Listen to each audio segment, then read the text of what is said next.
ফিরে এলাম বিরতির পর আরো বারো নিয়ে।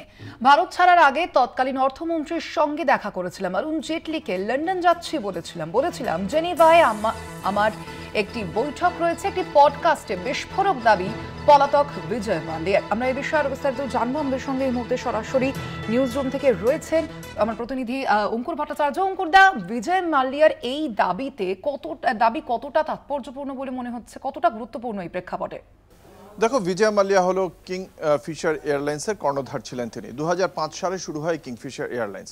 2008 সালে যখন বিশ্বজুড়ে মার্কিন যে অর্থনীতিতে যে আর্থিক মন্দা শুরু হয়, সেই আর্থিক মন্দার প্রভাব পড়েছিল বিশ্বজুড়ে, এবং যে কিংফিশার এয়ারলাইন্স সেখানেও বিরাট আর্থিক মন্দার মুখে পড়ে সেখানে কিংফিশার এয়ারলাইন্সে একটা বড় ক্ষতির সম্মুখীন হন বলেই দাবি করেছেন এই বিজয় মাল্যা।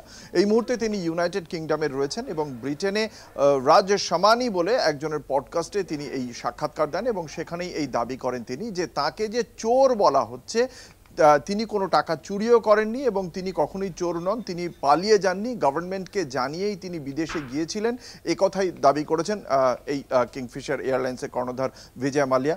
তিনি বলছেন তার দাবি যে যখন বিশ্বজুড়ে আর্থিক মন্দা হয় সেই সময় তিনি তৎকালীন কেন্দ্রীয় অর্থমন্ত্রী প্রণব মুখোপাধ্যায়ের কাছে গিয়েছিলেন এবং তিনি প্রণব মুখোপাধ্যায়কে বলেছিলেন বিশ্বজোড়া এই আর্থিক মন্দার কারণে তিনি তার যে বিমানের যে ব্যবসা সেই বাণিজ্যে তিনি খানিকটা হলেও সংকোচন করতে চান, বিমানের সংখ্যা কমিয়ে, কর্মী সংখ্যা কমিয়ে তিনি এই ব্যবসা চালিয়ে যেতে চান। কিন্তু সেই সময় তৎকালীন অর্থমন্ত্রী প্রণব মুখোপাধ্যায় তাকে বলেন যে তার এই বিমানের সংখ্যা কমানো বা কর্মী সংকোচনের কোনো প্রয়োজন নেই, তিনি ব্যাংকগুলো তাকে সহায়তা করবে এবং তিনি যেন তার এই ব্যবসা চালিয়ে যান।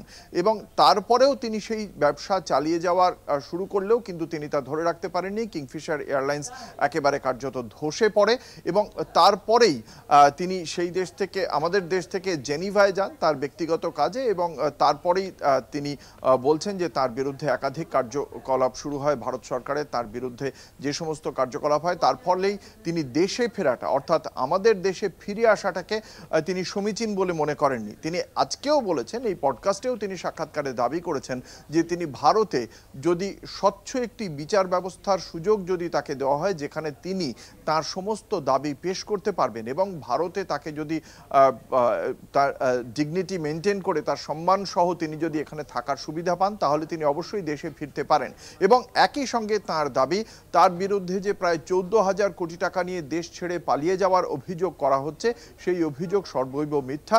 তিনি টাকা ফেরত দিয়েছেন এবং সেই টাকা ফেরত দেওয়ার সঙ্গে সঙ্গে তিনি ব্যাংককে 15 বার রিমাইন্ডার দিয়েছিলেন যে তিনি যে টাকা ফেরত দিচ্ছেন তার টাকার যে হিসেব সেই হিসেব যেন ব্যাংকগুলি তাকে দেয়, কিন্তু ব্যাংকগুলি 15 বার তার পক্ষ থেকে রিমাইন্ডার যাওয়ার পরেও সেই টাকা ফেরত তাই হিসেব তাকে দেয়নি এবং সেই কারণেই তিনি ভারতে ফেরার সমীচীন বলে মনে করেননি, বিদেশে থেকে গিয়েছেন। ইতিমধ্যেই ভারত সরকারের পক্ষ থেকে 2018 সাল থেকেই তার প্রত্যর্পণের জন্য আবেদন জানানো হয়। ব্রিটিশ আদালত তাকে ভারতে প্রত্যর্পণের নির্দেশ দেওয়া হলেও তিনি একের পর এক আইনের মামলার মাধ্যমে সে দেশে এখনো পর্যন্ত থেকে গিয়েছেন।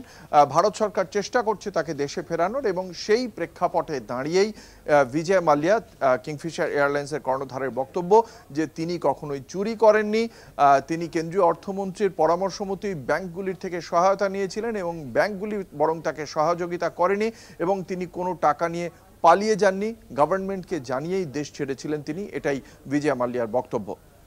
একেবারে সঙ্গে থাকো তুমি অঙ্কুর দা। ঠিক এই প্রসঙ্গে পলাতক বিজয় মাল্যা তার কি বক্তব্য শোনাবো আপনাদের।